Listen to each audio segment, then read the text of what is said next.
Lecture number 6 class 9 حصہ نظم میں سے نظم نمبر 4 ہماری رہتی ہے ابھی پیوستہ رہ شجر سے امید بہار رکھ۔ علامہ اقبال اس نظم کے شاعر ہیں۔ پیج نمبر 119 شاعر کا تعارف دیکھیں۔ پیج نمبر 119 کے اوپر ہے علامہ اقبال کا تعارف ہے۔ 1877 یعنی 1877 میں پیدا ہوئے اور 1938 میں وفات پائی۔ ہمارے قومی اور ملی شاعر، مفکر اور نظریہ پاکستان کے خالق علامہ محمد اقبال سیالکوٹ میں پیدا ہوئے۔ آبجیکٹیو کو ساتھ ساتھ ہائی لائٹ کرتے جائیں۔ قومی اور ملی شاعر یعنی قومی شاعری کرنے والے، مفکر فلسفی یا غور و فکر کرنے والا، اور نظریہ پاکستان کے خالق یعنی نظریہ پاکستان کو تخلیق کرنے والے، اس کو سب سے پہلے پیش کرنے والے علامہ محمد اقبال سیالکوٹ میں پیدا ہوئے۔ جائے پیدائش ان کی یہاں پر بیان کی گئی ہے، اس کو کریں ہائی لائٹ۔ آپ کے والد کا نام شیخ نور محمد تھا۔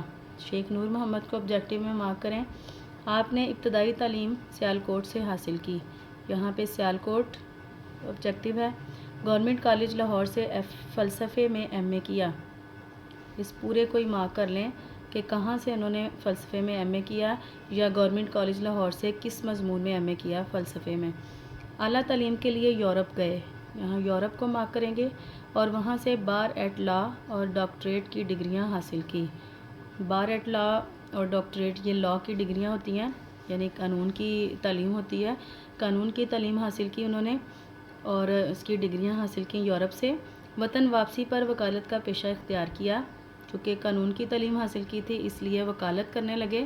1930 میں خطبہ الہ آباد میں مسلمانوں کے لیے ایک الگ ملک کا نظریہ پیش کیا، یہاں پہ 1930 کو کریں گے، اور کون سے خطبے میں اس کو بھی کر لیں مارک، کب خطبہ الہ آباد دیا انہوں نے، اور 1930 میں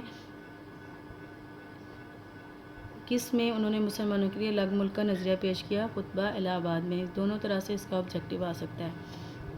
1938 میں انتقال کیا اور لاہور میں شاہی مسجد کے قریب دفن ہوئے، اس کو بھی مارک کریں گے ایز آبجیکٹیو۔ ان کا سن وفات اور کہاں پر دفن ہے، لاہور میں۔ پیدا کہاں ہوئے، سیالکوٹ میں، اور دفن کہاں ہوئے ہیں، لاہور میں۔ علامہ اقبال نے اردو اور فارسی دونوں زبانوں میں پر اثر اور پرسوز شاعری کی۔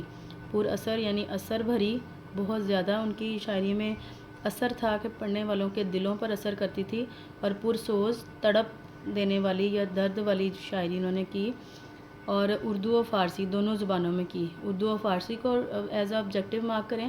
علامہ اقبال نے کن دو زبانوں میں شاعری کی، یا علامہ اقبال نے اردو اور کے ساتھ اور کس زبان میں شاعری کی، اس طرح دونوں طرح سے پوچھا جا سکتا ہے۔ انہوں نے اپنی شاعری کا آغاز غزل گوئی سے کیا، یہاں پر غزل گوئی کو مارک کریں۔ غزل گوئی کا مطلب غزل کہنا۔ علامہ اقبال نے اپنی شاعری کا آغاز کس سے کیا، نظم سے کیا، غزل سے کیا، یا مضامین لکھنے سے کیا، یا سوانح لکھنے سے کیا، تو اس میں غزل گوئی اس کا آنسر ہے۔ مگر بعد میں زیادہ تر توجہ نظم نگاری کی جانب مبذول کر دی۔ مبذول کر دینا یعنی توجہ اپنی اس طرف کو کر لینا، توجہ دینا۔ تو نظم نگاری یعنی نظم لکھنے کی طرف انہوں نے توجہ اپنی پوری کی پوری اس طرف کر دی، کیونکہ قوم تک اپنا پیغام پہنچانے کا یہ زیادہ مؤثر ذریعہ تھا، مؤثر پر اثر۔ اقبال کا دائرہ فکر یعنی سوچ کا دائرہ، مشاہدہ کائنات پر غور و خوض اور مطالعہ بہت وسیع تھا۔ آپ اللہ تعالیٰ اور اس کے رسول اکرم صلی اللہ علیہ وآلہ وسلم کے سچے عاشق تھے، اور اس چاہت اور عقیدت کا اظہار جا بجا ان کے کلام میں دکھائی دیتا ہے، جا بجا ہر جگہ یا جگہ جگہ پہ۔ اقبال نے محض روایتی عشق و عاشقی کے موضوعات سے ہٹ کر اپنی شاعری میں زندگی، کائنات، خدا، ابلیس، عقل و خرد بھی عقل کو کہتے ہیں، دونوں مترادف لفظ ہیں، عقل و خرد، تصوف ہوتا ہے دنیا کو چھوڑ کر صرف اللہ سے لو لگا لینا، قومیت، قوم کے لیے لکھنا، مرد مومن، ایک مرد مومن کے اوپر انہوں نے شاعری کی، اور سیاست و مملکت، اور خودی کیا ہوتا ہے، خود کو پہچاننا، اپنی ذات کا شعور حاصل کرنا، خودی و بے خودی کا فلسفہ پیش کیا۔ اس میں کوئی شک نہیں کہ اقبال جیسا عظیم شاعر و فلسفی آج تک پیدا نہ ہو سکا۔ آخری پیراگراف ہے اس کا. بانگ درا، بال جبریل اور ضرب کلیم ان کی اردو شاعری کی کتابیں ہیں. بانگ درا، بال جبریل، ضرب کلیم تینوں کو آپ لوگ مارک کریں گے. تینوں کتابوں کے نام جو ان کی شاعری کی کتابیں ہیں یہ آبجیکٹیو میں پوچھا جاتا ہے کہ علامہ اقبال کی اردو شاعری کی کتاب کو منتخب کریں یا علامہ اقبال کی فارسی کی کتاب کو منتخب کریں، یا کتاب کا نام دے کے پوچھ لیا جاتا ہے کہ بانگ درا علامہ اقبال کی کس زبان میں لکھی گئی اردو شاعری کی کتاب ہے، فارسی کی ہے یا اردو کی ہے.